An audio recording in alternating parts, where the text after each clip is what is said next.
Ito na. So ayan, may option ka kung ano yung i-scan mo. Universal mold, concrete or solid brick. Usually yan naman eh. Pwede kang mag-concrete, mag-wet concrete, pagbasa yung concrete. May mga floor heating din. Ano yung floor heating? Drywall, pwede ka rin mag-scan sa drywall. Hollow bricks, pag sa mga hollow blocks. So gamitin natin yung universal. So okay na yan. So pag mag-scan. Ito yung scanner na to, hindi lang rebar ang na-scan niya. Pwede rin siya pwede niya rin ma-scan yung steel, aluminum pipes, mga plastic pipes, mga cable, AC cables.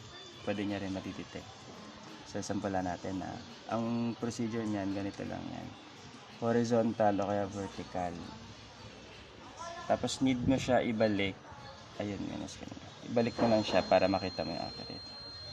So dito meron. Ang sabi daw, ang na-detect dito, 5.6 cm ang lalim. So yung rebar daw from this surface, ang lalim daw nun is 5.6 cm. Tapos meron ka ditong pen, pointer mo lang. Ito meron siyang naka-indicate dito. Ayan.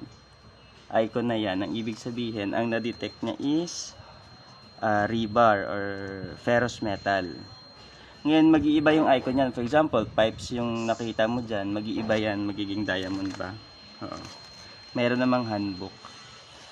Tapos meron daw dito. So, pwede mo siyang i-pointer dyan. Tapos, nasa level siya ng ano ba to? Ayan. 5.9 cm. Ito naman, for example, ito yung ano niyan, di ba? So, means to say, from the tip, parang 6, pwede ka mag-pointer dito. Okay. Okay na yan. Tapos, para to make accurate, ulitin mo rin ng pagganito. Horizontal naman. Ayun, marami siya natitipit. Balik mo lang. Which is say meron dito.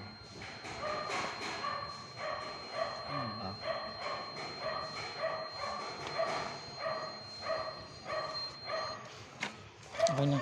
Tama ba?